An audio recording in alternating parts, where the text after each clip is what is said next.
শুভ সকাল বন্ধুরা। তো তোমরা সকলে কেমন আছো? আশা করছি যে যেখানে আছো খুব ভালো আছো আর সুস্থ আছো। আজ নতুন আরেকটি ভিডিও তোমাদের সকলকে জানাই অনেক অনেক ভালোবাসা। আজকে হলো বুধবার আর এখন কিন্তু ঘড়ি কাটাতে সময় হয়েছে সকাল 6:30 মতো। তো আজকের ব্লগটি আমি এই সকাল থেকে শুরু করছি তোমাদেরকে সাথে নিয়ে। আশা করি আজকের ব্লগটি তোমাদের খুব খুব ভালো লাগবে। তো চলো দেখতে থাকো।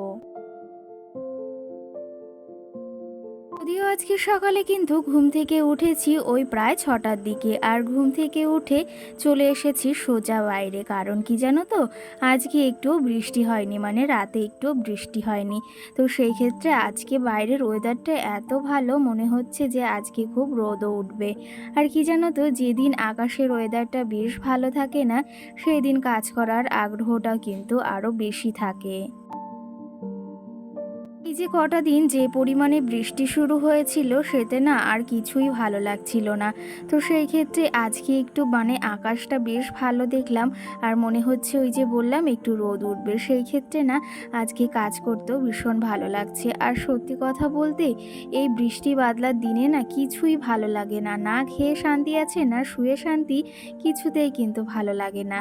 তো সেই ক্ষেত্রে একটু যদি ওয়েদারটা ভালো হয় এই যে এত বৃষ্টির পর, তাহলে কিন্তু সত্যি কথা বলতে সব কিছুই কিন্তু বেশ ভালো লাগে। ঘুম থেকে উঠেই বাইরেটা কিন্তু এক পাক ঘুরে এসেছি, আর সঙ্গে বাসি উঠানটাকেও ঝাড় দিয়ে এসেছি। কি জানো তো, 3-4টে দিন ধরে প্রায় উঠানটাকে ঝাড় দেওয়াই হচ্ছে না। কারণ যে পরিমাণে বৃষ্টি হচ্ছে, এর ভেতর কি করেই বা ঝাড় দেব। তো সেই ক্ষেত্রে আজকে উঠানটায় অনেকটাই জল টেনেছে, আর আজকে উঠানটাকে সকাল সকাল ঝাড় দিয়ে না আমার মনের ভেতরও বেশ ভালো লাগছে। তো যাই হোক, বাইরের কাজগুলো সেরে এসেছি। বাইরের কাজ বলতে উঠানটাকে ঝাড় দিয়ে এসেছি, আর বেশ বললাম ভালো লাগছে, উঠানটাও পরিষ্কার হয়ে গেছে। তো সেই ক্ষেত্রে এখন চলে এসেছি ঘরে। ঘরে এসে এই যে ঘরটাকে এখন ঝাড় দিয়ে নিচ্ছি। আর কি জানো তো, এক গাদা জামা কাপড় জড়ো হয়ে রয়েছে, সেগুলোকে ওই যে ভেবেছি আজকে কিছুটা কেচে দেব। আরও জামা কাপড় রয়েছে, সেগুলো আবার ভেবেছি কাল কিংবা পরশু ধুয়ে দেবো। তাহলে কি জানো তো, একবারে যদি সব জামা কাপড় আমি ধুতে বসি, আবার যদি হুড়হুড় করে বৃষ্টি নেমে যায়, তাহলে কিন্তু আমার সমস্ত জামা কাপড়গুলোই একদম গন্ধ হয়ে যাবে, সঙ্গে কিন্তু কোনোটাই শোকাবে না। ভেবেছি আজকে ওই যে মনসা পুজোতে যে শাড়ি পরা হয়েছিল, ভাগ্নি পরেছিল, মাম্মাম পরেছিল, সঙ্গে আমি যে শাড়ি পরেছিলাম, সেগুলো আজকে একটু ধুয়ে দেব। সব কিছুই বাইরে বের করে রেখেছি। তার আগে মাম্মামের কিছু জামা কাপড় এলোমেলো হয়েছিল, এগুলো এখন সকাল সকাল সমস্তটা গুছিয়ে জায়গা মতো রেখে দেব। কি জানো তো, ওর জামা কাপড়গুলো না আমি চেষ্টা করি সব সময় গুছিয়ে পরিপাটি করে রাখতে, আর আমাদের জামা কাপড়ও কিন্তু সব সময় গুছিয়ে পরিপাটি করে রাখতে। কি জানো তো, ওই যে সাজিয়ে গুছিয়ে বা সব জিনিসপত্র জায়গা মতো রাখলে না, সেই জায়গাটাও কিন্তু সুন্দর থাকে, আর জিনিসগুলো কিন্তু বেশ ভালো থাকে।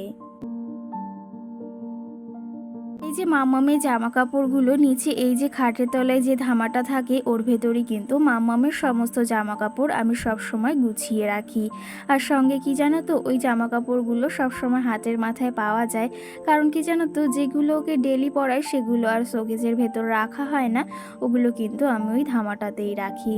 তো যাই হোক, ওগুলো গুছিয়ে রেখেছি। এখন এই যে আমি ঘরটাকে সুন্দর করে মুছে নিচ্ছি। কি জানো তো, ঘরটাও এই যে বেশ একটু ধুলো ধুলো বলতে এই যে কাদা কাদা হয়েছে না বাইরে, তো সেটা বাড়িয়ে বাড়িয়ে আসলে না ঘরের ভেতর কেমন একটা বালি বালি হয়ে যায়। তো ঘরটা যদি এখন এই বর্ষাকালে রোজ রোজ না মুছি না, তাহলে ঘরের ভেতর না থাকাই যায় না।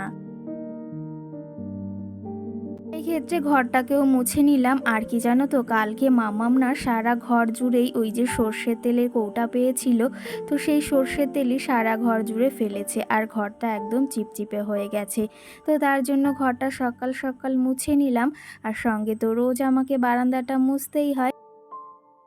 জানো তো, আজকে ভেবেছিলাম একটু সকাল সকাল ঘুম থেকে উঠবো, তাহলে কাজগুলো একটু সকাল সকাল হয়ে যাবে। আর মাম্মামকে নিয়ে অনেক দিন স্কুলেও যাওয়া হচ্ছে না, সেই ক্ষেত্রে ভেবেছি সকাল সকাল সমস্ত কাজ বাজ সেরে তারপরেই মাম্মামকে নিয়ে আজকে স্কুলে যেতে হবে। কি জানো তো, সকাল সকাল কাজবাজগুলো হয়ে গেলে কিন্তু ওই যে মাম্মামকে নিয়ে একটু সময়ও কাটাতে পারি আর তার সঙ্গে একটু নিলিবিলি সময় পাই। কিন্তু ওই যে যদি দেরি করে ঘুম থেকে উঠি, সব কাজ কিন্তু একদম তালগোল পাকিয়ে যায়। তো যাই হোক, এইদিকে বারান্দাটা সুন্দর করে মুছিয়ে নিয়েছি, সঙ্গে সিঁড়িটাকেও মুছে নিয়েছি। আর মানি প্ল্যান্ট গাছের ডালগুলো একটু সুন্দর করে দিচ্ছি, মানে ঠিক করে দিচ্ছি। এই ডালটা না বেশ বড় হয়েছে, ভেবেছি এটা একটু ওপর দিকে উঠিয়ে দেব। আর গাছগুলো কিন্তু বেশ সুন্দর হয়ে উঠেছে দিন দিন। কাছে কিন্তু অনেকেই জানতে চেয়েছো যে দিদি ভাই তুমি মানি প্ল্যান্ট গাছের কিভাবে যত্ন নাও। সত্যি কথা বলতে তেমন কোনো যত্ন নেওয়া হয় না, এই গাছগুলো এরকম করেই থাকে। আর কি জানো তো, এখন যেহেতু বর্ষাকাল অতটা জল দিতে হয় না, কিন্তু ওই গরমকালে একটু বেশি পরিমাণ জল দিতে হয়। আর সঙ্গে কিন্তু গাছগুলোকে আমি ছায়া জায়গাতেই রেখেছি, আর এখানে না তেমন একটা রোদ পড়ে না। এই যত্ন, এর থেকে বেশি আর যত্ন কিন্তু আমি নিই না। আর সঙ্গে কি জানো তো, এই গাছগুলোকে আমি ভীষণ ভালোবাসি জন্য হয়তো গাছগুলো এতটা সুন্দর হয়ে উঠেছে। যাই হোক, সকাল সকাল আমার সমস্ত কাজবাজ শেষ হয়ে গেছে, আর এইদিকে আমি স্নানটাও সেরে এসেছি, সঙ্গে ঠাকুর পুজোটাও দিয়ে নিচ্ছি। সকাল সকাল ঠাকুর পুজোটা না দিলে যেন ভালোই লাগে না, আর মনে হয় যেন দিনটাই শুরু হচ্ছে না। তো সেই ক্ষেত্রে ঠাকুর পুজোটাও এখন দিয়ে নেব। আর সঙ্গে ফুল তুলে নিয়ে এসেছি, আর আগের দিন না ওই 15 টাকার মতো ফুল কিনেছিলাম। কি জানো তো, এখন যে পরিমাণে ফুলের দাম, 15 টাকায় না 1 মুঠ মতো ফুল দিয়েছিল। 1 মুঠ বলতে ওই 2 মুঠ মতো ফুল দিয়েছিল। চলো তবে এখন এই যে ঠাকুর পুজোটা দিয়ে নিই, আর সঙ্গে তোমাদের কিছু কমেন্টের রিপ্লাই দেওয়া যাক। আজকের ভিডিওটাই এডিট করতে কিন্তু আমার অনেকটাই সময় লাগছে, কারণ কি জানো তো, আমি আজকে সন্ধ্যা থেকে ভিডিও এডিটিং বলো কিছুই করতে পারিনি। আর ভয়েসটাও কিন্তু এখন প্রায় 10টা মতো বাজে রাত, এখন কিন্তু আমি এই যে ভয়েসটা দিচ্ছি। কালকের ভিডিওতে সোনালি সাহা নামে একটা দিদিভাই বা বোন আমাকে কমেন্ট করেছে, আর এই দিদিভাইটা কিন্তু আমাকে রোজই কমেন্ট করে থাকে, আর কমেন্টগুলো কিন্তু বেশ সুন্দর। আজকে কমেন্টটা করেছে যে তোমার ব্লগগুলো খুব সুন্দর, সেই ক্ষেত্রে অসংখ্য ধন্যবাদ তোমাকে। সঙ্গে কিন্তু আমাকে আরেকজন কমেন্ট করেছে, তার প্রোফাইলের নামটা যদিও নেই, তো সেই ক্ষেত্রে আমাকে কমেন্টটা করেছে যে দিদিভাই তোমার বাড়িতে কে কে থাকো। তো সেই ক্ষেত্রে আমার বাড়িতে আমার দেওর, আমার বরমশাই, আমার ছোট্ট মাম্মাম আর আমি কিন্তু থাকি। আমাদের বাড়িতে কিন্তু আমরা মোট 4 জন থাকি।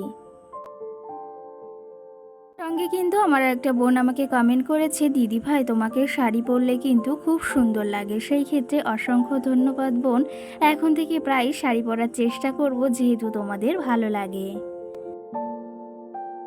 আর সঙ্গে কিন্তু এটাও লিখেছো, দিদি ভাই তোমার রান্নাঘরটা খুব সুন্দর, আমার খুব ভালো লাগে। সেই ক্ষেত্রে তোমাকে এই যে বললাম, আবার কিন্তু অসংখ্য ধন্যবাদ যে আমার এই ছোট্ট কুঁড়ে রান্নাঘরটা তোমাদের বেশ পছন্দ আর তোমাদের বেশ ভালো লাগে। এটা শুনে বা এটা দেখেও কিন্তু আমারও বেশ ভালো লাগে। আফরিন খাতুন নামে একটা বোন আমাকে কমেন্ট করেছে, আপু তোমার ভিডিও খুব খুব ভালো লাগে আমার, সত্যি খুব সুন্দর সাজিয়ে রাখো আর কাজগুলো বেশ সুন্দর গো। আমার নাম আফরিন। তো সেই ক্ষেত্রে অসংখ্য ধন্যবাদ আমার কাজগুলো যে তোমার ভালো লেগেছে, আর এই যে সুন্দর একটা কমেন্ট করেছো, এটা দেখেও কিন্তু আমি ভীষণ খুশি হয়েছি।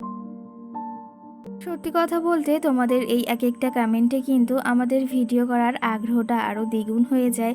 আর তোমরা যদি কমেন্ট না করো না, তাহলে ভিডিও করতে একদমই ইচ্ছা হয় না। সত্যি কথা বলতে তোমাদের এই কমেন্টগুলো দেখে ভিডিও করার আগ্রহটা আরও দ্বিগুণই বেড়ে যায়।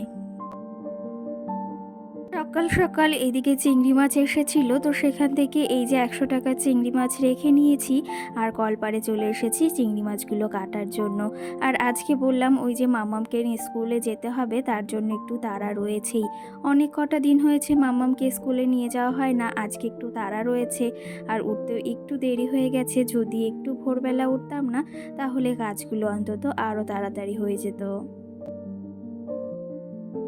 জানো তো, সংসারের কাজগুলো করতে গেলে বা সংসার করতে গেলে শুধু রূপের প্রয়োজন না, সংসারের কাজগুলো করতে গেলে কিন্তু ওই যে গুণ, আর তার সঙ্গে অনেকটা পরিশ্রম, আর তার সঙ্গে কিন্তু একটু বুদ্ধি খাটিয়ে যদি সংসারের কাজগুলো করি না, এতেই কিন্তু সংসার চালানো যথেষ্ট। আর সঙ্গে তো জীবনসঙ্গী রয়েছেই, সে যদি ভালো হয় সবটাই কিন্তু ভালো। আর সত্যি কথা বলতে সংসার ওই যে করতে গেলে শুধু কিন্তু ওই যে একটু বুদ্ধির প্রয়োজন আছে, আর সঙ্গে কিন্তু ওই যে গুণেরও প্রয়োজন আছে। সেই ক্ষেত্রে ওই যে গুণটা দিয়ে তো সব কিছু জয় করা যায়, আর বুদ্ধি দিয়েও কিন্তু সব কিছু জয় করা যায়। তো যাই হোক, এই সংসারটা চালানোর জন্য অনেক বুদ্ধি খাটিয়ে সংসারটাকে চালাই, আর সমস্ত কিছু কিন্তু বুদ্ধি খাটিয়েই করে থাকি। আজকাল দিন এমন একটা হয়েছে, বুদ্ধি না হলে কিন্তু কোনো কিছুই কাজ আসে না, সে যাই হোক না কেন। তোমার যদি বুদ্ধি না থাকে বা সঠিক জায়গায় সেটা কাজে না লাগাতে পারো, তাহলে কিন্তু সেই বুদ্ধি দিয়ে কোনো কাজই হয় না।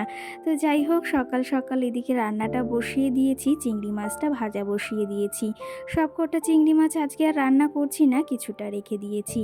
আজকে এই যে কচু শাক দিয়ে করবো চিংড়ি মাছ রান্না, আমার তো ভীষণ ভীষণ পছন্দের।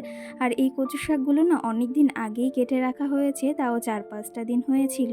একটা কাকিমা কাটছিল, তো তাকে আমি বলেছিলাম আমাকেও কিছুটা কেটে দিতে, আর সেখান থেকে কাকিমা কিন্তু আমাকেও কিছুটা কেটে দিয়েছিল। কটা দিন এত পরিমাণে বৃষ্টি হয়েছে, কচু শাকটা আর খাওয়া হয়নি। তো সেই ক্ষেত্রে ভাবলাম আজকে তো খেতেই হবে। অনেক কটা দিনই হয়ে গেছে খাওয়া হচ্ছে না, কিন্তু আজকে এটাকে রান্না করেই ছাড়বো। আর সঙ্গে এদিকে এসেছে চিংড়ি মাছ, তার জন্যই কিন্তু রান্নাটা করছি। আর কি জানো তো, চিংড়ি মাছ দিয়ে কচু শাক দিয়ে আমার ভীষণ ভীষণ ভালো লাগে। তো সেই ক্ষেত্রে আজকে এটাই রান্না করছি, আর সঙ্গে কিন্তু চিংড়ি মাছ দিয়ে ওই যে ভেন্ডি দিয়ে একটা তরকারিও করছি। তো যাই হোক, ওইদিকে তোমাদের সঙ্গে আর রান্নাবাড়ি কিছুই শেয়ার করিনি, কারণ ওই যে বললাম একটু তাড়াহুড়োর ভেতর রয়েছি, একটু বলতে অনেকটাই। এইদিকে মাম্মাম সোনাকে উঠিয়ে ওকে ওই যে খাইয়ে দাইয়ে একদম স্নান করিয়ে দিয়েছি, আর আমিও কিন্তু খেয়ে দিয়ে একদম রেডি হয়ে গেছি। কারণ এখন 11:30 মতো বাজে, ওকে নিয়ে স্কুলেও যেতে হবে। বেশ কটা দিন যাওয়া হয় না, আর আজকে কিন্তু আমার মাম্মাম বেশ খুশিও, কারণ আজকে ওকে আবার স্কুলে নিয়ে যাব। তো চলো তবে, এখন এই যে মাম্মাম রেডি, আমিও রেডি, এখন যাওয়া যাক স্কুলের দিকে।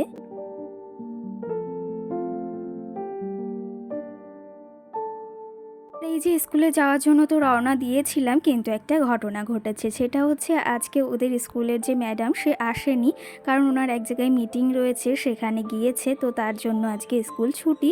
সেটা আমি জানতাম না, কারণ মাম্মামকে নিয়ে অনেক দিন স্কুলে যাওয়া হয় না, সেই জন্য। তো এদিকে মাম্মামকে এক প্যাকেট কুরকুরি কিনে দিয়েছি, সেটা নিয়ে ও যাচ্ছে বাড়ির দিকে, আর সঙ্গে বলছিল ওই টোটোটা একটু উঠবে। তো যাই হোক, বাড়িতে এসে ওকে ড্রেসটাও চেঞ্জ করিয়ে দিয়েছি, আর সঙ্গে সঙ্গে আমি এই যে কিছু জামা কাপড় কালকে ধুয়ে দিয়েছিলাম, সেগুলো শুকিয়ে গেছে, সেগুলো এখন ভাঁজ করে নিচ্ছি। চলো তবে, এইদিকে এই জামা কাপড়গুলো ভাঁজ করতে করতে তোমাদের আরও কিছু কমেন্টে রিপ্লাই দেওয়া যাক। আমাকে মায়ের হেসেল নামে একজন কমেন্ট করেছে, তোমার ওই মানি প্ল্যান্ট গাছগুলো খুব সুন্দর হয়ে উঠেছে। তো সেই ক্ষেত্রে তোমাকে অসংখ্য ধন্যবাদ। মিথুন দাস নামে আমাকে আরেকজন কমেন্ট করেছে, তোমার আলমারির কালারটা খুব সুন্দর। তো সেই ক্ষেত্রে খুব ভালো লাগলো তোমার এই কমেন্টটা পড়ে, যে আমার এই আলমারিটার কালারটা তোমার বেশ পছন্দ হয়েছে, আর সঙ্গে এই যে সুন্দর একটা কমেন্ট করেছো। সঙ্গে রাহুল সুস্মিতা নামে একজন আমাকে কমেন্ট করেছে, তোমার ভিডিওগুলো খুব ভালো লাগে, আরও এরকম ধরনের ভিডিও দেখতে চাই। সেই ক্ষেত্রে অবশ্যই তোমাদের সঙ্গে শেয়ার করব। রোজ এক একটা করে আমি তোমাদের সঙ্গে আমার ভিডিও শেয়ার করি, আর এখন থেকে ওই যে আরও সুন্দর সুন্দর ভিডিও তোমাদের সঙ্গে উপহার দেব। আর তোমরা আমার কাছ থেকে কেমন টাইপের ভিডিও দেখতে চাও, নাকি এই আমার সংসারের কাজবাজি দেখতে চাও, সেটাও অবশ্যই কমেন্ট করে জানিও। তো চলো তবে, এইদিকে জামা কাপড়গুলো ভাঁজ করে নিয়েছি, আর যে শাড়িগুলো মনসা পুজোয় পরা হয়েছিল সেগুলো আলমারি ভেতর রেখে দিলাম। আর এই যে বাইরে পরার যে শাড়িটা, সেটা এই আলনাতে রেখে দিচ্ছি। এই যে এই সময় তো মাম্মামকে নিয়ে স্কুলেই থাকতে হতো, কিন্তু স্কুলটা আজকে হলো না জন্য বাড়িতে এসে একটু কাজবাজ করতে পেরেছি। আর এর মাঝে বেশ খানিকটা সময় কিন্তু পেরিয়ে গেছে। এই যে তোমাদের দাদাভাইকে বলেছিল মাম্মাম মিষ্টি আনার কথা, তার জন্য কিন্তু এক ডিব্বা মিষ্টিও নিয়ে এসেছে। চলো তবে, এই যে মিষ্টির কৌটাটা এখন খুলে মাম্মামকে একটা মিষ্টি দিই। ও যদিও একটা পুরো খেতে পারে না, কিন্তু যখন আবদার করেছে ওর পাপা ঠিক নিয়েই এসেছে, আর এই মিষ্টিগুলো খেতে না ভীষণ ভালো লাগে। তো চলো তবে, আজকের ব্লগটিও বেশি বড় করব না। আর তোমাদের আজকের ব্লগটি কেমন লেগেছে অবশ্যই অবশ্যই কমেন্ট করে জানিও। তো আজকের মতো সকলকে টাটা, সকলে ভালো থেকো, সুস্থ থেকো।